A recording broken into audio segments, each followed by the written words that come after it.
Hey everyone, my name's Lily and I'm the book blogger behind Utopia State of Mind, and today I'm going to talk to you about my April TBR. So you will see in my March wrap-up, which I have not filmed yet, that I did not get to every book that I had in my March TBR, so if you see some repeat books, you will know why. Basically, I only have these two physical books. The rest are ARCs or kind of electronic copies, so ebooks. So I only have these two for my April TBR, but if you'll notice, Mask of Mirrors is the same, and you'll notice my bookmark in it. So I'm reading that at the moment. I just won't finish in March, and so I'm just kind of adding this because I hope to finish in April, essentially. So let me just start off with the new books, basically, to my TBR, and these are my eARC books.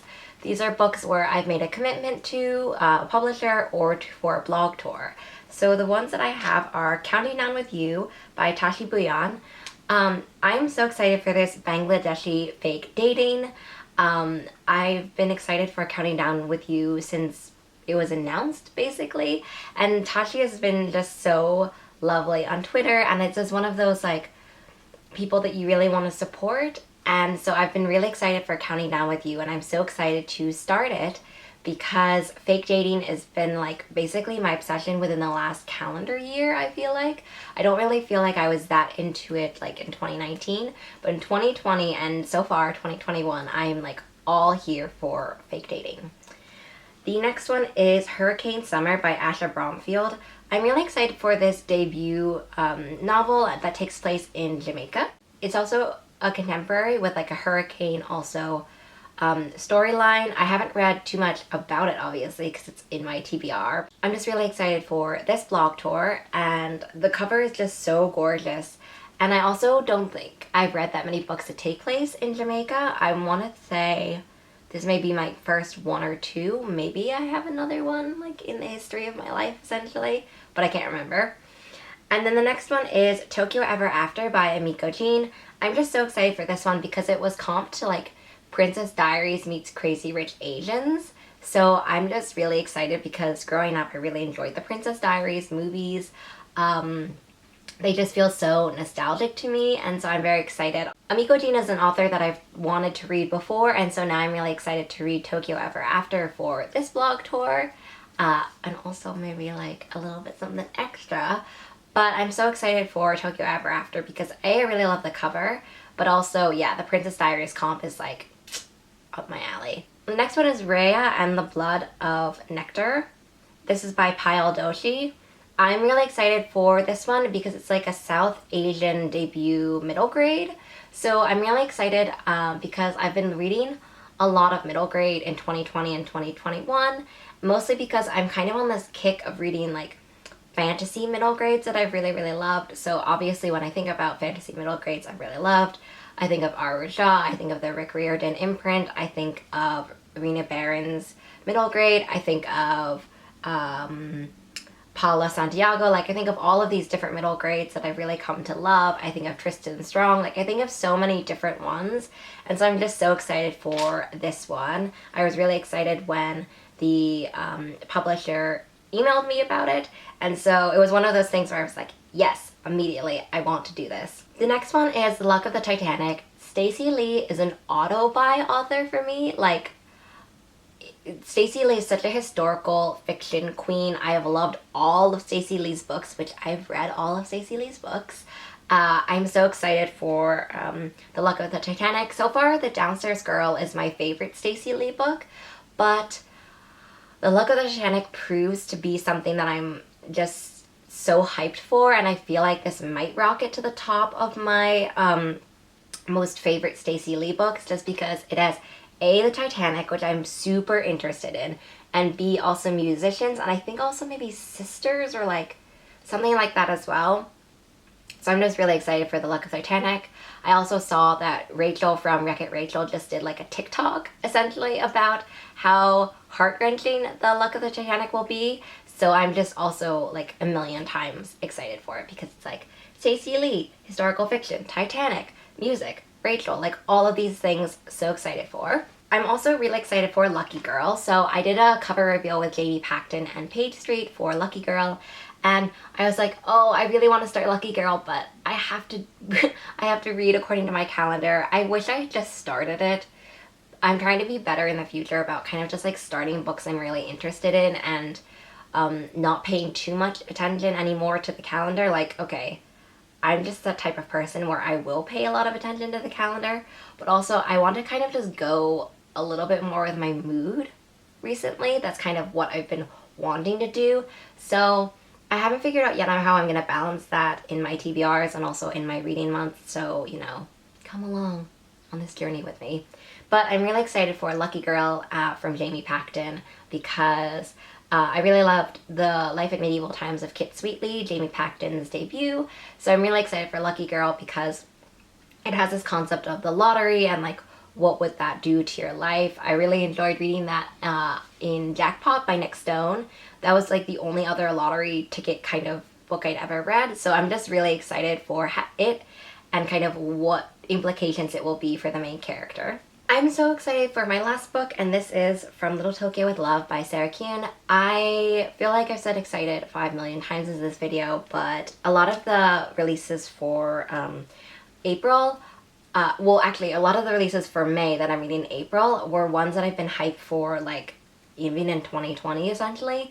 It's one of those things where I feel like publishing has certain months that they really like May and June, you know, trying to get in front of the summer reading wave, I guess. So a lot of the books that I've been really excited for are coming in May, June, and July. So you'll just probably see me say excited, you know, 5 million times in this video, and also for the TBRs for those months essentially.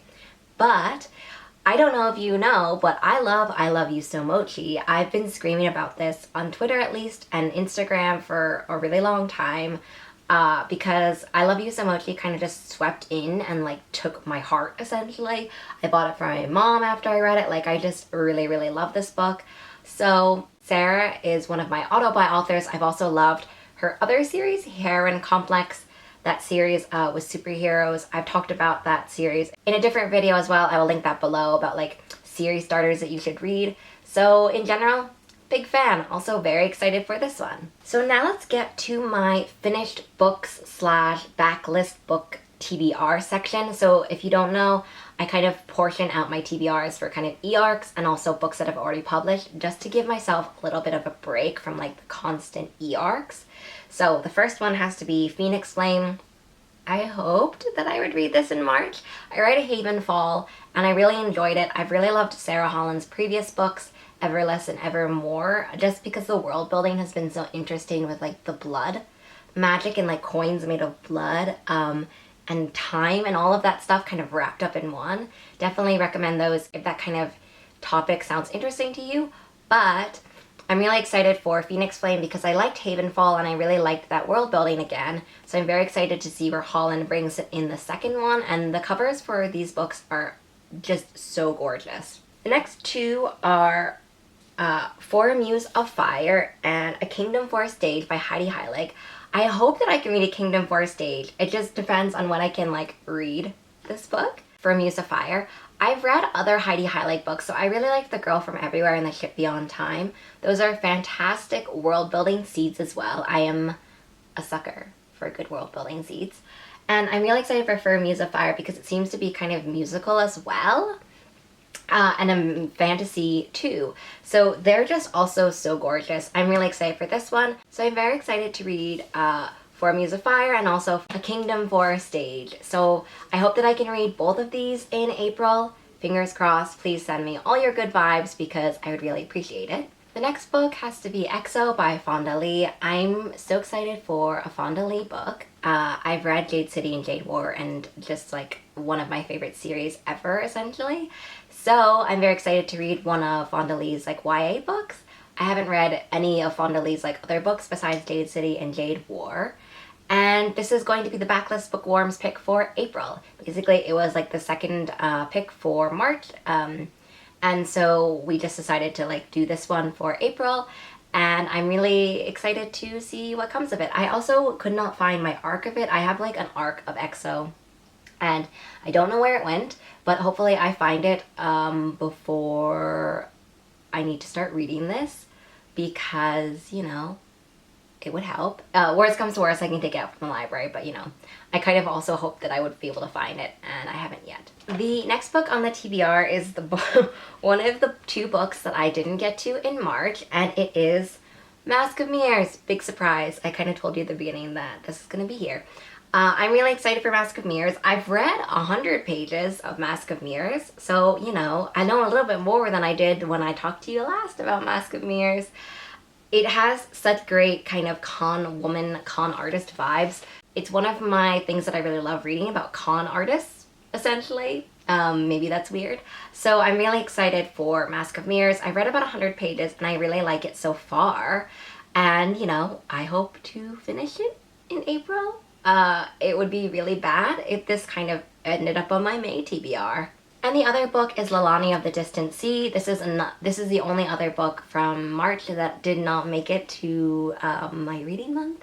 So it's in April as well. If you want to find out more information, like, you can just check the March TBR. But essentially, I didn't make it, and I do want to read it for like the 12 Friends 12 books. I think actually in March I still read a 12 Friends 12 books. I read Big Ship at the Edge of the Universe, so I'm still on track. But I want to read this one in April. Holding myself to that one. These 2, like, I have to read in April. And then the last one is another one from the 12 Friends 12 books, and it's the Seance Tea Party. This is CW's pick. I'm just really excited for this one because I've been in like a graphic middle grade mood. I haven't read a middle grade graphic novel in so long, but they are one of my favorite middle grade ways to tell stories, essentially, besides like audiobooks as well, which kind of bring the story alive. So I'm just really excited for Seance Tea Party, and I've kind of just been looking forward to like reading this graphic novel before bed, essentially. So yeah, just really excited for it. So that brings me to the end of my March TBR, which now includes For Muse of Fire, which I completely forgot about last time. So, you know, shame on me. But anyway, here's my April TBR, and I hope that we stick to it this time, unlike March, essentially. I hope you had a really fun time watching this video. Please let me know what books are on your April TBR, and I hope that we are all as successful as we want to be in April for reading. I will leave all the book links and all of my links below in the description box. I hope you have a great day. See you in the next one. Bye.